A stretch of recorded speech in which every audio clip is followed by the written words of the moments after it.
गजतांत्रिक अशी वाकडं, त्याची गेली नदीवर लाकडं.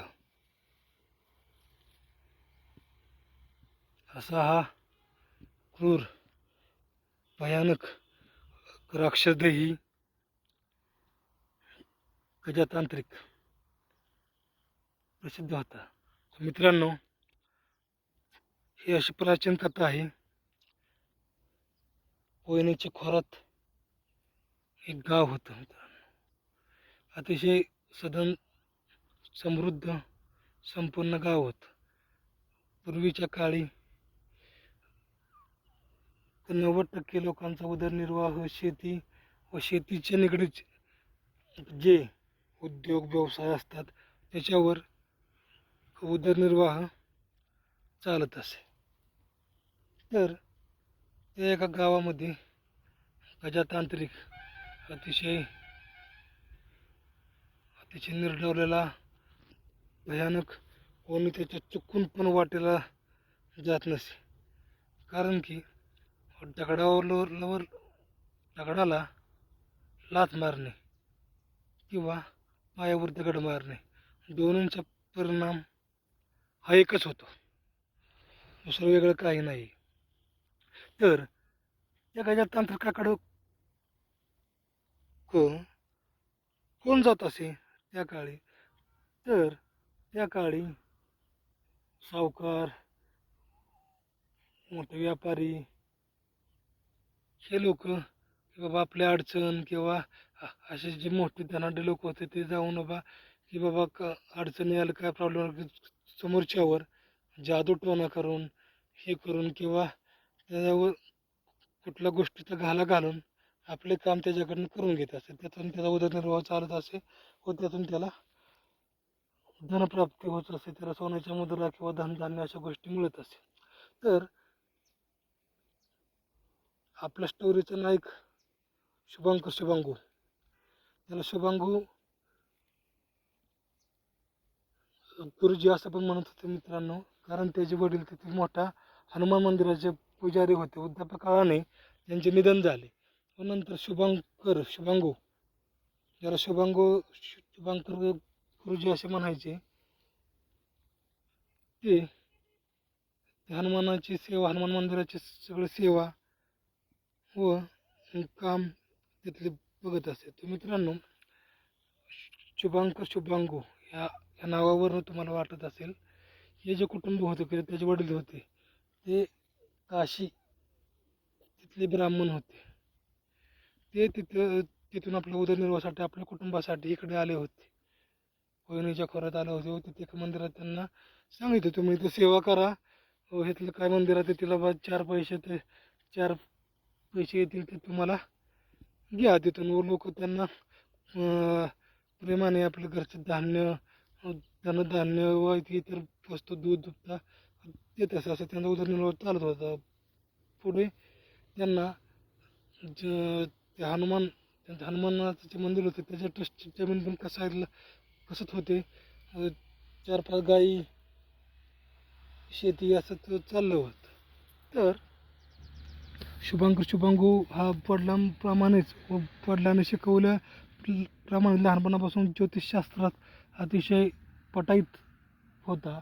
तो पहाटे 3ला ब्रह्ममुहूर्तामध्ये उठून हनुमान साधना करायचा. 500 सूर्यनमस्कार, 500 जोर, दंड बैठका हे सगळं करत होता. आणि ते लोक रंजले गांजले हनुमान मंदिरामध्ये यायचे अडचण घेऊन, तो त्यांना अतिशय छान प्रमाणे मार्गदर्शन करत होता. आणि त्याची काही अपेक्षा नसायची. जे लोक ठेवतील बाबा, कुणाचं काम केलं, कोणी 1 डझन केळी आणून ठेवली ते घ्यायचा, कोणी भोपळा आणून दिला ते घ्यायचं, असं त्याचा ते उदरनिर्वाह चालत होता. कोण चरवीभर दूध आणून द्यायचे, त्याच्यावर त्याच्या कुटुंबाचा उदरनिर्वाह चालत असे. त्याच्या वडिलांनंतर त्याच्या कुटुंबात त्याची आई, त्याची पत्नी व 2 मुले सोहम व काजल होती. तर मित्रांनो, असं काय झालं की शुभांगू काका ह्यांची प्रचिती अतिशय वाढली. भरपूर लोक त्यांच्याकडं माहितीसाठी अडचणी त्यांचा उत्तर कुठं मिळेल तर फक्त शुभांकर शुभांगू.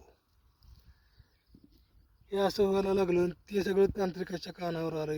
ह्या सगळ्या गोष्टीमुळे काय झालं, तांत्रिकाकडे जाणाऱ्या लोकांचा कल हे जवळजवळ सरासरीपेक्षा आपण जसं म्हणतो तसं एक 90-95% कमी झाला. म्हणजे भरपूर लोक शुभांकर यायला लागले. गजात तांत्रिकावर उपास मारायची वेळ येऊ लागली. कारण तो जो उपाय करायचा किंवा गोष्टी काय मग देव घालायचा हे करायचा एवढं सोपं पण नव्हतं. आणा 5 बकरी, आणा 4 कोंबडं, आणा हे करून आणि अशा प्राण्यांची जी हत्या करून निर्बली देऊन प्राण्यांची जी हत्या करून किंवा अनेक प्रकारचे असे बळी देऊन कुठली गोष्ट सहाय्य करणे किंवा मिळवणे असं शुभांगूच्या ह्याला पटत नव्हतं.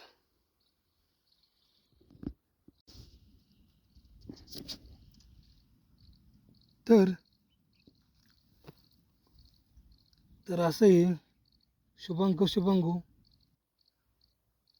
कुटुंब चांगलं चाललं होतं. पण प्रजातांत्रिकाच्या डोळ्यात तो अक्षरशः चलत होता. जसं एखादा काटा पायात खोलवर उतावा आणि त्याच्या वेदनेनं आपला डोळा अख्खा लाल व्हावा, लाल बुंद व्हावा. तसं शुभांगू पाकामुळे किंवा तिथल्या भटजीमुळे प्रजातांत्रिकाचं झालं होतं. पण करणार काय, तर आपलीच विद्या वापरून. कारण तरी जो लोकांकडनं तांत्रिक पैसे घेत असला, जनावरे घेत असला, तरी तो तांत्रिक विद्येमध्ये अतिशय निपुण होता. त्याने त्याच्यात शुभांगूचे 2 मुलं सोहम व काजल. त्याची काजल मुलगी अतिशय चुणचुणीत व हुशार होती व थोरली होती. तर तिच्यावरच अशी जुनी रामदेव तांत्रिक विद्या, त्याला जुन्या पारंपरिक भाषेमध्ये त्यांच्या रामदी विद्या असे म्हणायचे, अतिशय खतरनाक विद्या होती. ती विद्या वापरून अमावस्याच्या दिवशी त्याने करणी केली. एक पावली आणली, पावली ती विद्या म्हणून ते मंत्र म्हणून हे केला, जेणेकरून त्याची मुलगी आजारी पडून रक्ताच्या ह्याच्या उलट्या करून हातरुणाला खेळून राहू व तो बाहेरच्या काही लोकांना मार्गदर्शन करण्याच्या मानसिकता राहू यासाठी त्यांनी ती विद्या केली. त्यानंतर त्याची मुलगी आजारी पडली, शाळेतनं तिला उचलून आणायला लागलं. अतिशय तिला त्रास झाला. 1 महिना झाला तरी तुला उलटा त्रास व्हायचा. अधनंमधनं थोडं तिला लहान मुलीला रक्ताच्या ज्या उलट्या व्हायला 1 महिना झाला. पण शुभांगूला काही समजतच नव्हतं. ते मारुती विषयाची उपासना करायचे, मारुती रायांच्या चरणाचा सेंदूर आणून तिथं लावायचे, अष्टगंध लावायचे, इथं उपासना करायचे, हे करायचे, धूपदीप ओवाळायचे, सगळं करायचे. पण कुठलाही त्यांनी केलेला उपाय कारगर साबत होत नव्हता. ते पण अतिशय वेग झाले होते. कसं असतं, प्रत्येक माणसाला आपलं स्वतःच्या जीवापेक्षा आपली मुलं महत्त्वाची असतात आणि त्यातून थोरल्या मुलावर प्रेम जास्तच असतं मित्रांनो. तर त्यांना अतिशय वाईट वाटत होतं, पण काही करत नव्हते. त्यांना जेवढं माहीत होतं. आणि आपण म्हणतो ना, जसं बाबा स्वतःचं भविष्य स्वतःला कळत नाही किंवा बाबा स्वतःवर काय झालं स्वतःला कळत नाही, त्याच प्रकारे मित्रांनो त्यांना कळलं नाही. पण सच्चाईची हार होत नाही मित्रांनो. असं आपला देवांवर विश्वास आहे. श्री गुरुदेव दत्त, श्री स्वामी समर्थ, अक्कलकोट निवासी स्वामी समर्थ, श्री रामदास स्वामी. तसंच मित्रांनो त्यांचं बजरंग बलीवर, हनुमानावर आणि काशी विश्वेश्वरावर अतिशय श्रद्धा होती. 1 शनिवारी एक तेजस्वी महापुरुष तिथे आला आणि ते विचारलं का उदास आहे, का अडचण आहे. तर शुभांग लगेच सगळं सांगितलं. कारण तो पण खूप खचला होता, धीर खचला होता. त्याला वाटलं आपल्या आता मुलगी आता राहते का नाही, असं झालं होतं. मग तेव्हा ती दिव्य आया म्हणून किंवा दिव्य पुरुष म्हणून त्यांनी सांगितलं की त्या दिदीला घेऊन ये. घेऊन आणली, ते त्यांच्यापाशी ठेवलं आणि त्यांनी तिथे ठेवून कालभैरवाष्टक 11 वेळा पठण केलं.